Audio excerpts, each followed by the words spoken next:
Olá, senhores, sejam muito bem-vindos a mais um vídeo no canal Coruja do Carvalho. E o vídeo de hoje é trazido a vocês através de uma doação de um usuário anônimo. E eis o que ele tem a dizer. Olá, Coruja, há um bom tempo eu venho observando a crescente imigração islâmica para o Ocidente e tenho buscado estudar e compreender mais a religião islâmica lendo o Alcorão. Fui criado em ambiente cristão protestante e aprendi e li muito da Bíblia desde criança. E sei que o cristianismo é uma religião antropocêntrica e de domínio masculino oriunda do judaísmo. O Islã também é uma religião oriunda do judaísmo, fazendo parte das 3 religiões abraâmicas. Porém, o Islã tem uma peculiaridade diferente das outras anteriores. Ela nega a veracidade do judaísmo e do cristianismo, em contraditório o fato de que o cristianismo é uma religião pacífica, prosélita e harmônica, enquanto o Islã é totalitário e tem um código civil com punições e condenações bastante descritivas até contra outras religiões. Por exemplo, o Islã condena o ateísmo, secularismo e politeísmo. Por vezes, o judaísmo e cristianismo também em certos aspectos, mas não com pena de morte. Na sua live, Coruja, você disse que não há perigo do Islã impor seus costumes na Europa e na América, porém a história nos mostra o contrário. Veja as fotos do Irã e do Afeganistão antes da Revolução Islâmica e o podcast das mulheres do Irã no Brasil. Assistindo os últimos acontecimentos depois do 7 de outubro, vi algo que chamou bastante atenção. A esmagadora maioria da esquerda, se não toda, possui a mesma agenda, seja no Brasil, seja nos Estados Unidos ou na Europa Ocidental. É a mesma pauta: feminismo, LGBTQIA+, linguagem neutra e etc. E agora, apoio a países do Oriente Médio nos quais essa agenda não entra de jeito nenhum. E até são reprimidas brutalmente. E é até engraçado de ver feministas somando fileira com muçulmanos na Europa, sendo que no Islã e em outros países islâmicos o comportamento feminino é fortemente reprimido e é totalmente controlado pelas xarias. Coruja, gostaria de saber sua opinião sobre tais grupos e como salvar nossas vidas e as vidas de pessoas queridas que seguem credos politeístas ou são judeus, ou cristãos, ou ateus. Um forte abraço, Anônimo. E Anônimo, muito obrigado pela doação e pelo assunto de vídeo. Lembrando a vocês, senhores, que vocês podem apoiar o conteúdo e escolher um tema de vídeo aqui fazendo uma doação no link na descrição e no comentário fixado. Eu também estou fazendo uma campanha por tempo limitado aí para ajudar o nosso colega Ninja Turtle, que ele sofreu o golpe do hihi, levei vantagem aqui no Bionil. Roubaram ele, né, e agora ele está precisando aí de uma ajuda para conseguir um celular novo para continuar trabalhando aí no blog que ele escreve sobre o waifuísmo e outras questões da machosfera, né, lá no Matrix Sem Máscaras. E para isso eu estou dando acesso vitalício a conteúdos antecipados no meu canal e a vídeos exclusivos. Inclusive a live que eu fiz com o Raccoon, né, a live da Dogpeel e pá, junto também com acesso ao meu e-book, né, como se fosse uma compra conjunta. Isso por um preço bem em conta. Então, muito obrigado a todos aí que ajudam o Ninja Turtle. E muito obrigado a vocês também que deixam um like, se inscrevem, ativam as notificações e, é claro, ficam à vontade na seção dos comentários. Por favor, façam isso. Então vamos a esse assunto. Olha, na minha opinião, todo esse argumento de que o Islã vai dominar o Ocidente é bem exagerado e costuma ser wishful thinking de Tradicon. O que é wishful thinking? É pensamento desejoso, né, traduzindo livremente do inglês. É quando você tenta se convencer de algo porque você quer que aquilo aconteça. E aí você vai buscando evidências para aquilo, buscando argumentos para convencer a si mesmo e outras pessoas de que aquilo vai acontecer. De certa forma, é um cope, né? O cope ele tem algumas categorias aí. E, como eu digo a vocês, a mente humana, ela toda cope. Ela funciona na base disso. E é por isso que eu gosto de dividir copes entre limitantes e edificantes. E na minha opinião, esse é um cope completamente limitante, porque faz o cara nutrir expectativas com algo que verdadeiramente não está mostrando chances de realmente acontecer. E o cope, como vocês sabem, é um mecanismo de enfrentamento, é algum tipo de proteção psicoemocional contra alguma informação ou acontecimento chocante. Então, como é que eu consigo analisar, né, o processo psicoemocional de uma pessoa, de um Tradicon que nutre essas expectativas com a chegada do Islã? Simples, o Tradicon brasileiro é bem católico, né? O islamismo é uma religião abraâmica também, então é bem parente ali do cristianismo. O tradicom brasileiro, ele é bem chegado nessa coisa de repressão sexual, de pudor, né? Ele é bem chegado nessa ideia de comportamentos tradicionais de gênero, né? Papéis tradicionais, pró-família, é bem nascimentista, é antiprogressista, né? Vai contra essas pautas pós-modernas. E nisso ele se casa muito bem com o islamismo, né? Tem as suas rixas, porque o Islã, por exemplo, não admite Jesus Cristo como profeta. O Deus deles, né, Alá, é bem diferente do Deus cristão. Enfim, várias outras diferenças aí. Então, o tradicom brasileiro, ele sistematicamente, propositalmente esquece dessas diferenças, ele ignora elas, tá? Porque o Islã pode ser conveniente para ele. Na parte que eles concordam, o tradicom acha que é suficiente, entendeu? Então ele tem essas esperanças. Só que quando a gente observa de fato, sem esse wishful thinking, sem esse pano de fundo das nossas emoções que querem que isso aconteça, a gente começa a perceber que é muito mais fácil o progressismo dominar o islamismo do que o contrário. E é justamente o que está acontecendo. Vamos lá, a gente olha para a Europa com os imigrantes do Oriente Médio. Às vezes a gente começa a focar em evidências anedóticas, né? Como por exemplo, mas tem um monte de Mohammed nascendo lá. Um dos nomes mais comuns agora da Europa de nascimentos de 2015 para cá é Mohammed. Olha só, eles estão sendo tomados e tal. Mas veja se as ortodoxias estão sendo praticadas. Será que eles não estão sendo secularizados também? Para quem não sabe, secularização é justamente a perda das ortodoxias, né? É a dissolução da tradição de uma religião e tal, e aí ela começa a se modernizar e a ficar mais fraca também, essas tradições. E é o que está acontecendo. Por exemplo, ele me mandou um vídeo aqui, um link, eu vou deixar para vocês no podcast lá do Inteligência Limitada, se não me engano. Obviamente que eu não assisti, são 3 horas, tá? De 3 mulheres islâmicas lá falando a respeito da cultura delas, do país delas e tal.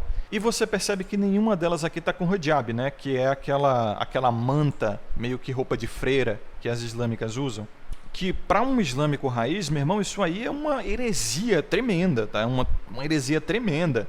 Porque eles não gostam disso, né? Eles usam esse hijab para nerfar, né, a aparência feminina, para evitar ali a decadência moral e sexual. Porque eles acreditam que isso inspira desejo, né?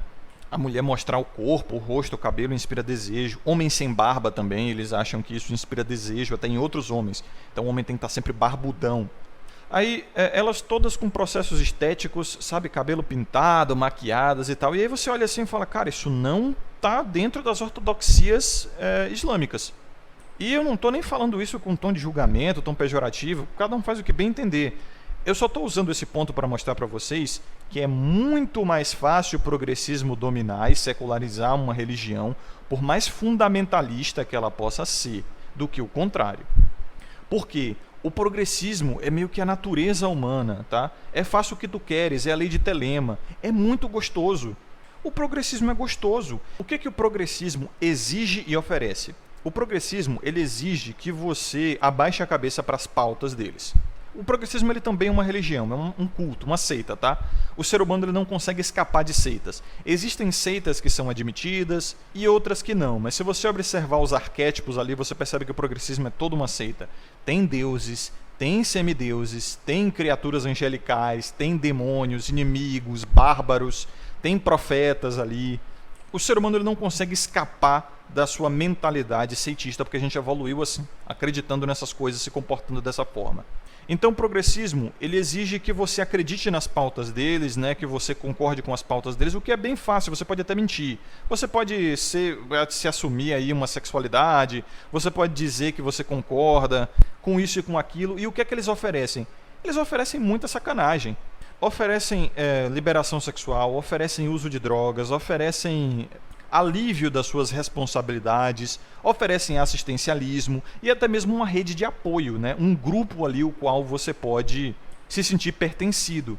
Então veja que é muito gostoso, é muito mais sedutor para a mente do ser humano médio. É uma exigência baixa, tá? Por uma recompensa alta. Meio satânico, né? Por exemplo, se a gente partir do nosso entendimento cristão, ocidental, a gente percebe que isso é bem satânico. O que é que Satanás quer? Ele te oferece o mundo, as delícias do mundo, né? Apenas a troco de que você o admita como Deus e o adore, ou concorde com ele. Foi o que, inclusive, Satanás fez com Jesus Cristo, né? Ele o tentou com isso, enquanto Jesus Cristo estava jejuando no monte, né? Na caverna, na verdade. Aí vamos para as religiões, né? As abraâmicas, por exemplo. O que é que elas exigem? Elas exigem reclusão, elas exigem disciplina, sacrifício, autossacrifício, e algumas vezes até sacrifício dos próximos também, de outros. E exige muita renúncia dos prazeres da carne, entendeu? E o que que oferece? Vamos lá, o que que realmente oferece? Antigamente, era possível oferecer uma família, filhos, um ambiente saudável, sem corrupção. Hoje não. Hoje você vai nas igrejas, qualquer uma que seja, é um ambiente extremamente corrupto, sob aquela desculpa de que, não, mas aqui é um ambiente justamente para pessoas que estão procurando se reconstruir. Mas não dá certo, porque você vai na igreja e quem está lá na frente falando é o ex-traficante, é a ex-GP, sabe? Para dar aquela mensagem de superação. E aí você pensa, poxa, essa galera está aqui na frente, tendo esse crédito social todo e todo esse reconhecimento porque fez algo de errado, está sendo celebrado por ter feito algo de errado, e o cara que foi menino bom a vida dele inteira, que nunca cometeu um crime, que nunca roubou um palito de dente, por que ele não tem esse espaço aí, né? Por que ele não tem essa fama, essa validação? Os pastores mesmo, geralmente eles são todos ex-degenerados, ainda continuam muitos deles, né? Só que na surdina. E eu estou usando isso só como exemplo, tá? Só como exemplo. Para mostrar como a secularização ela acontece naturalmente, porque é natural do ser humano. Eu não observo mais as religiões e o comportamento humano de primeiro ponto de vista, eu observo através de um terceiro ponto de vista, como se eu já tivesse descolado dessa realidade mesmo. Eu observo de uma maneira bem mais crua, sem arquétipos. E eu percebo que é justamente isso. A secularização é um processo meio que natural. E é um ciclo, né? Como eu já falei a vocês. O ciclo dos sacerdotes, naquele vídeo clássico que o Trunks sempre citava, né? Ele gostou muito daquele vídeo. O ciclo dos sacerdotes é o primeiro, ele vem logo depois da destruição. Depois vem o ciclo dos guerreiros, né? Que é a construção do mundo, a partir de expoliação e guerras e muito derramamento de sangue. Depois o dos mercadores, agora é mais pacífico e a riqueza ela começa a acontecer mais por trocas voluntárias e não por dominação e escravidão. E depois vem o dos escravos, os escravos dos desejos, porque o consumo ele passou a ser tão eficiencializado pelos mercadores que agora as pessoas elas viraram escravas dos próprios desejos. Começam a servir só os seus próprios prazeres, né? Que é o que os mercadores oferecem. E isso leva a uma decadência que retorna aos sacerdotes. E esse ciclo ele é apresentado naquele livro, né, The Fate of Empires, que o Raccoon já analisou uma vez em vídeo. E esse vídeo está disponível naquele canal Red Pill Classic, que era para ser do Kodama, tá? Mas ele abandonou o projeto. Então só tem esses vídeos lá, né? Essa playlist com esses vídeos. Então se você jogar Red Pill Classic aí no YouTube, você acha. E a verdade é que pode haver muito mal entendido quando a gente analisa a sociedade de hoje a partir de sociedades do passado. Como fez o Anônimo aqui, né? Mas isso aconteceu na Roma Antiga, isso aconteceu na Grécia Antiga, isso aconteceu em Esparta, isso aconteceu na Europa Medieval, isso aconteceu em blá blá. Mano, só que você não tá se ligando que a Revolução Industrial, a primeira Revolução Industrial que aconteceu há pouco mais de 100 anos atrás, ela mudou tanto a humanidade, mas tanto a humanidade, né, a tecnologia, que nós ficamos completamente alienígenas ao nosso passado. Completamente alienígenas. Na verdade, literalmente, né, se qualquer ser humano, até a época vitoriana, né, encarasse o ser humano da primeira Revolução Industrial à frente e achar que é alienígena. Então é um anacronismo grotesco, né, uma falácia do tempo enorme você comparar paralelamente sociedades antigas com as sociedades de hoje. Hoje, a globalização ela é inconcebível para qualquer outra civilização de algumas décadas atrás. Vamos botar assim, décadas, nem séculos, décadas. A internet, meu Deus do céu, há 50 anos atrás era piada, era loucura você falar isso. Você cruzar o mundo com alguns milhares de reais em algumas horas, em pouco mais de um dia, né? Inconcebível, era inconcebível. As exportações e importações culturais dos quais o marxismo cultural depende eram inconcebíveis também, uma coisa extremamente recente. Então as ideias caminham muito mais rápido, as mensagens caminham muito mais rápido. Pô, há algumas décadas atrás, para o cara ir de um lado a outro da Europa, meu irmão, eram dias mesmo. O cara tinha que ir a cavalo. Hoje o Vegeta do presente ele tá fazendo isso de ônibus em algumas horas, velho. E aí você percebe, né, como esse medo ou mesmo essa vontade, né, esse wishful thinking de que o Islã domine o Ocidente não é nada além de golpe de Tradicon, porque eles sistematicamente costumam ignorar as outras evidências, que é o fato de que quando a gente observa realmente os muçulmanos, né, os islâmicos que vêm para o Ocidente, a gente percebendo que mais cedo ou mais tarde, aos poucos ou mais rápido, eles vão secularizando, eles vão esquecendo a sua religião. Eles vão sendo seduzidos pelo progressismo e aos poucos vão se vestindo diferente, vão se comportando diferente, vão pensando diferente, porque a cultura é outra, tá? As pessoas são outras, eles vão sendo influenciados. E é muito mais fácil influenciar uma pessoa ao seu estado natural de prazer, de degeneração, vamos botar assim, né? De inconsequência, porque é a natureza do ser humano, do que disciplinar ela uma religião. Então, quando a gente fica dizendo, mas no passado os invasores vinham aos portões e dominavam tudo e impunham suas religiões aos outros. Tá, isso acontecia numa época sem internet. Isso acontecia numa época sem a Organização das Nações Unidas. Isso acontecia numa época sem direitos humanos, tá? Isso acontecia numa época onde imigração era uma palavra que nem existia. Você nascia num feudo, você morria naquele feudo. E se alguém chegasse para dominar aquele feudo, se você não quisesse morrer, tu tinha que ficar ali, não tinha fuga. E hoje é follow the money, hoje é guerra de narrativa. É tudo pelo dinheiro, ninguém quer empurrar religião goela abaixo dos outros a troco de convicções espirituais, ou porque acha que é certo. Não, o cara faz isso por dinheiro. Como eu disse, progressismo é uma religião, tem líderes, tem instituições, tem a zorra toda, você sabe muito bem, uma seita, é um culto isso aí. Mas fazem isso por dinheiro. Quem empurra isso nos outros nem acredita nessas paradas. Muita gente fica dizendo, não, é o anticristo, é porque é uma guerra santa, eles querem destruir uma... Não, cara, eles só querem dinheiro. Foi o que eu falei, né? Se a gente trouxer a nossa matrix religiosa católica, a gente vai achar que Satanás está dominando o mundo mesmo, porque a gente aprendeu a acreditar em Satanás e a ver Satanás na degeneração ou na secularização. A gente aprendeu a enxergar ele nisso, entendeu? E, como eu disse, eu enxergo a humanidade, as religiões e a cultura humana de uma forma mais crua, sem o véu dos arquétipos.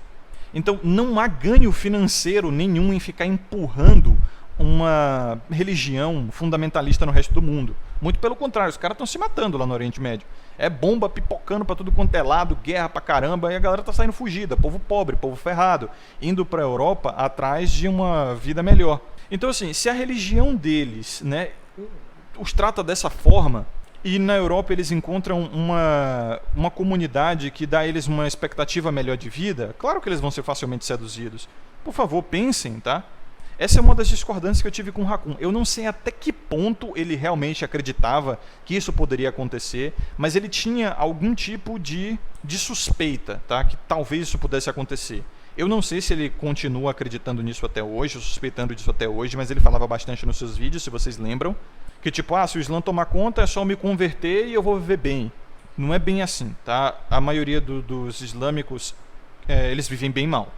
Só quem tem acesso a casamento e uma vida de qualidade é a galera que tem contato, que tem família, são os sheiks lá, a galera das xarias e pá. O resto é bem ferrado, tá? É bem ferrado, tá tendo que furar cabra aí pra lidar com a libido. Tem vários vídeos, inclusive, chegam a ser cômicos se não fossem trágicos. Então, sabe, eu nunca tive suspeita, eu nunca acreditei que isso ia acontecer. Isso não vai acontecer, não tem evidência nenhuma e é puro wishful thinking, é pura expectativa. Esqueça tudo completamente, o Tradicon não vai voltar, acabou, a tecnologia, a tecnocracia destruiu isso completamente. Daqui é só pra frente, tá? É aceleracionismo e já era. Então essa é a minha opinião, tá, senhores? Muito obrigado a vocês que acompanharam até aqui. Lembrem-se de ter sabedoria e consciência sempre. Aqui é o Curso do Carvalho. Vejo vocês no próximo vídeo e até mais.